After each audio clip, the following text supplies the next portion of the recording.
côté TL, à part si Lucian fait un truc de fou avec Nami et trouve une engage tout seul, la compo a légit pas d'engage.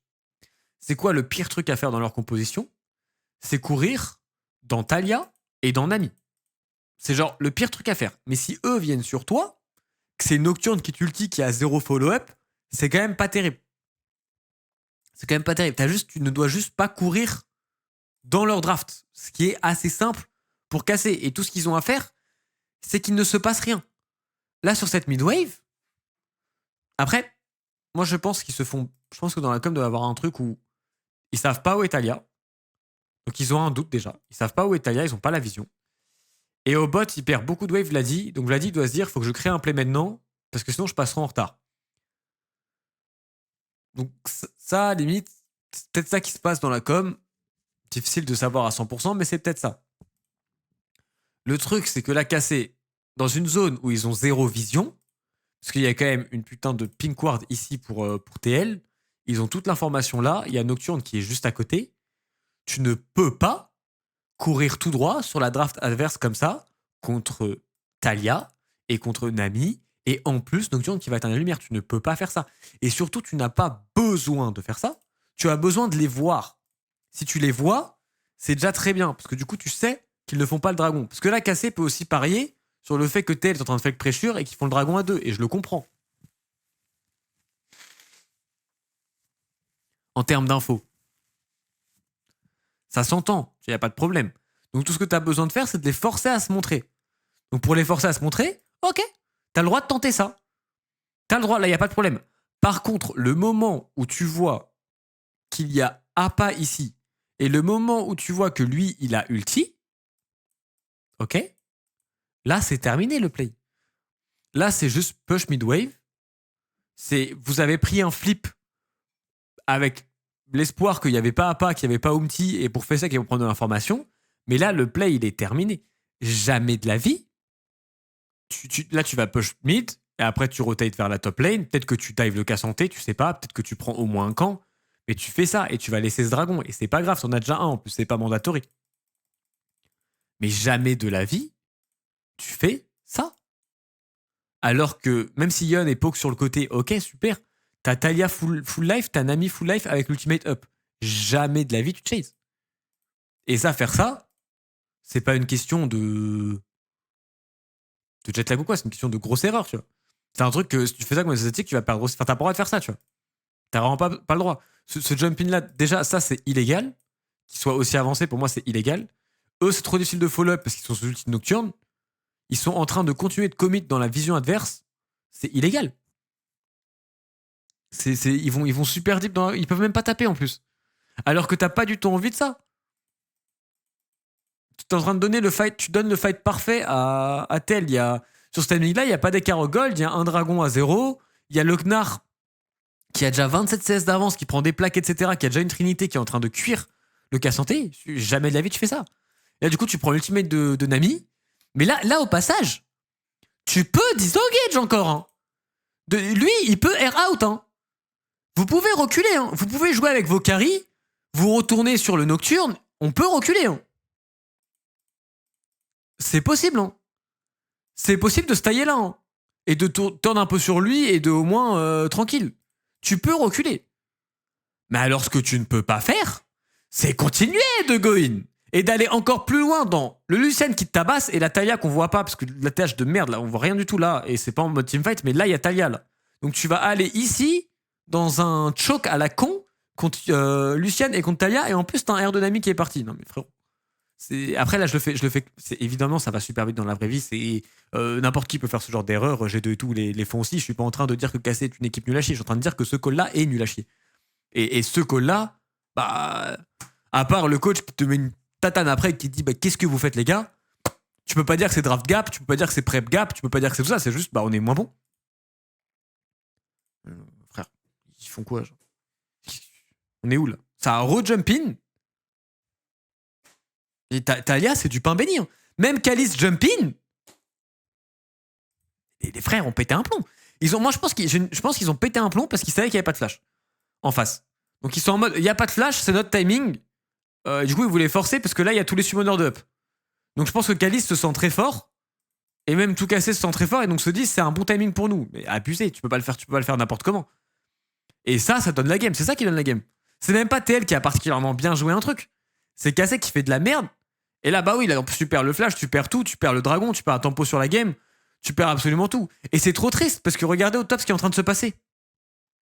Imaginez juste que Cassé, au lieu de faire ça, avait pris le push au mid, avait forcé de sauter à se montrer, avait joué avec eux en 4v4 et que lui, il passait en 1v1. En 1v1, il est en train de grignoter la tourelle. Hein. Il est en train de. Il n'y a pas de TP sur lui. Hein. Ce mec-là, il est foutu. Hein. Tu peux aussi push mid et tu peux rotate au top et tu peux tuer Impact, tu peux prendre une tourelle. Hein. Ça va être le call est. Le call est trop mauvais. Et puis en plus, en live, je vous l'ai dit, c'est en 2 secondes, tu le sens. Après, bon, nous, on a du recul. C'est trop facile, évidemment. Moi, je suis là, je suis en spectateur, je suis en slip dans ma chambre. Je suis Stock Master et je me réveille à 10h du matin pour regarder la game et je me permets de critiquer, je me permets de dire des trucs. Mais ce call-là est un call de l'eau. Ce call-là est un call qu'un HLE, un T1 et tout, ils ne feront jamais une erreur aussi majeure parce qu'en fait, quand ils sont dans un winning state, ils vont pas aller prendre un fight comme ça, tu vois. Ils vont pas aller prendre un. C'est même pas un 50-50 en plus. Ils sont en train de prendre un 30-70. Mais même un 50-50, ils le prendraient pas parce qu'ils sont dans une situation de win. Il a des grubs en plus. C'est tellement free, bro. C'est tellement free. Et même mécaniquement, il y a rien eu dans le call. C'était mauvais call, plus mécaniquement loupé, plus tout va mal, tu vois. C'était un manque de lucidité. Là où contre G2, Cassé à l'inverse, je l'ai trouvé archi lucide. Contre J2, j'ai trouvé beaucoup plus lucide sur tous les plays. Je trouvais qu'il prenait les meilleurs choix, qu'il prenait les meilleurs fights, et tu sentais qu'il savait comment gagner la game, et il savait comment la snowball. Et moi, je te dis, ma théorie, c'est que ce que je vois de la Karmine Corp, c'est que quand la botlane n'est pas bien, Targamas et Yike peuvent pas trop link ensemble, peuvent pas trop jouer ensemble, peuvent pas trop dominer la carte et prendre de la vision et permettre à Vladi de faire des folies, permettre à Kalis de faire un fight en folie, permettre à Kanach side. Et du coup, ils ont plus de mal à jouer leur début de mid-game parce qu'ils ont plus de mal à connecter en support jungle et ils ont plus de mal à jouer tout simplement alors qu'en soi, cette game-là, c'est une game pour Kana. C'est juste, faut qu'ils arrivent à jouer pour Kana, à jouer, c'est lui la win condition. Tu joues juste pour le Gnar en side, tu te fais jamais engage, tu prends du lead et après, Kalis deviendra la win condition en late game parce que c'est Zeri Yumi, etc. Tu vois. Donc, bon. Et moi, j'ai un peu peur de la transi. Là où ils doivent le plus bosser, c'est leur transi. Enfin, je pense que leur game est pas très fort. Quand il y a pas de swap lane. Je pense qu'ils doivent bosser de fou sur leur fin d'early game et transi mid game. Je pense que c'est là où. J'ai fait tomber un bonnet. C'est là où il y a gros gap. Enfin, c'est là où il y a manquement. Parce que je pense qu'en teamfight, s'ils sont even, s'ils sont lucides dans leur game, etc., ils sont bons. Je pense que tout ça, il n'y a pas de problème. C'est juste leur lead to mid. Et même quelque part sur les objectifs, etc., ils ont souvent des bons setups. Là, ils ont merdé, mais très souvent, ils ont aussi des bons setups et ils font des bonnes choses. Mais c'est ce 10-17 minutes vers là, parce qu'après, je pense qu'il recommence à être bon, qui est vraiment problématique, et c'était les problèmes contre G2. Après, il faut perdre pour apprendre. Tu vois, là, ils ont perdu, on verra demain. Le problème, c'est qu'il faut arriver avec de la confiance, et demain, ça peut être un peu piège. Mais là, la game, le problème, c'est que ce fight-là, si tu regardes, bah, lui, il se retrouve niveau 7 contre niveau 9. Il y a niveau 10 contre niveau 9. Attends, par contre, comment on l'a dit? Attends, mais il y a quand même eu un truc chelou. Il y a quand même eu un truc chelou avant, en fait.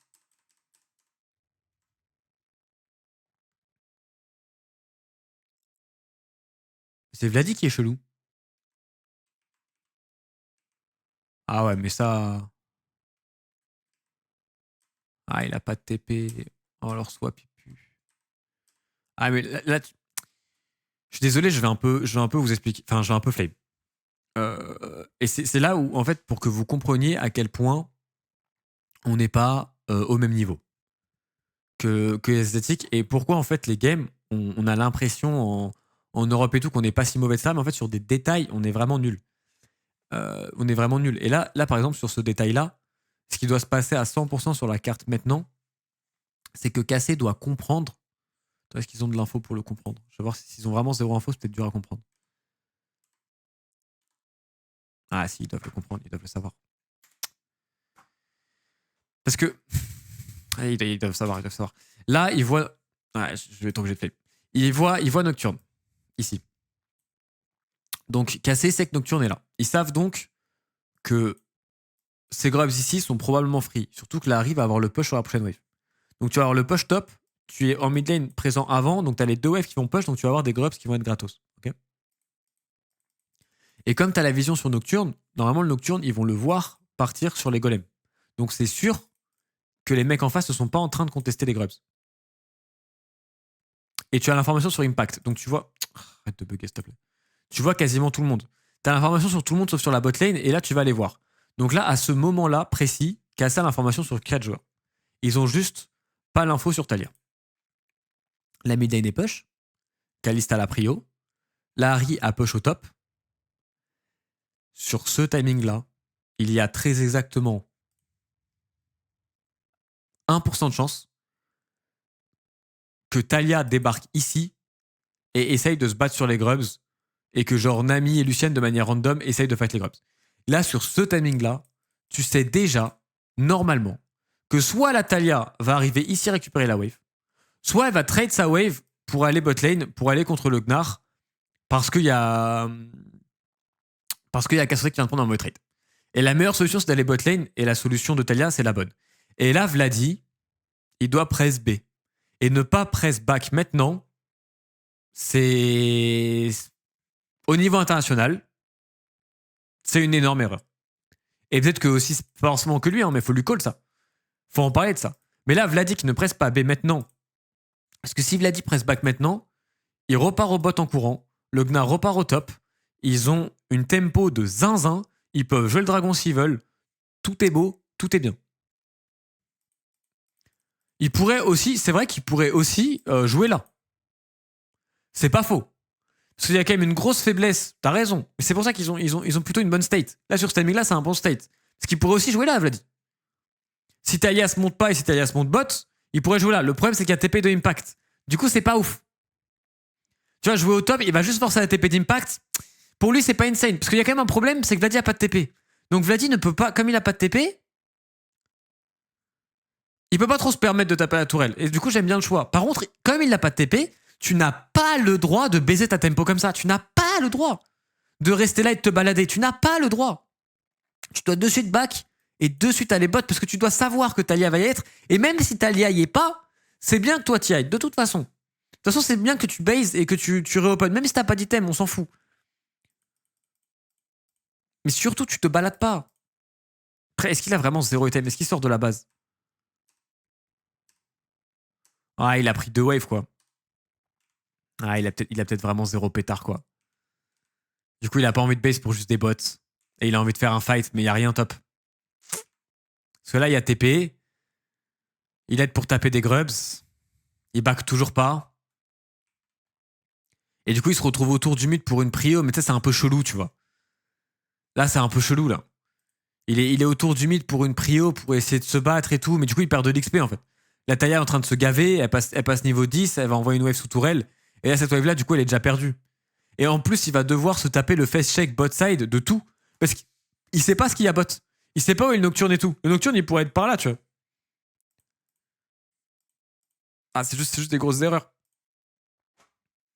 Ah, cette phase de jeu là de 1 minute 30, elle est arrivée pour casser. C'est assez simple à review, hein, mais elle est assez catastrophique. Et c'est là où TL joue bien. C'est que la Talia, elle est pas en train de taper la tourelle comme une débile.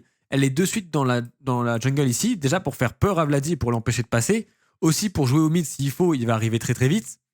C'est très bien ce qu'ils font. Mais là en plus, Vladi, il est d'autant plus dans la merde qu'il peut pas passer et il y a son jungler qui est en train de back ici. Enfin, là, ça fait 30 secondes qu'il court sur la carte sans but, sans objectif, sans rien. Et c'est une catastrophe, tu vois. Encore une fois, c'est pas que de sa faute, hein, c'est un call de team et tout, mais c'est caractéristique d'énormes erreurs que nous, on va faire en Europe, qu'on va faire peut-être que les NF vont faire aussi, hein, je pense que je peux en trouver de TL, et qui font en fait le rythme de la game et tout est un peu biaisé et ça joue pas très bien, quoi. Ça existe, GNGHE, ça existe pas. Et du coup, je pense que Vladi dans la com, il est en mode guys, faut que je force un play. Parce qu'il est en train de perdre trop de ressources. Il perd trop au bot. Il perd une énorme wave. Il peut pas y accéder. Du coup, là, maintenant, il est dans une situation où t'as trop envie de fight. Et du coup, il tunnel vision sur le fait de fight. Et du coup, ils font de la merde. C'est vraiment dommage. Là, la phase de jeu est catastrophique. C'est vraiment dommage. Parce que là, s'il joue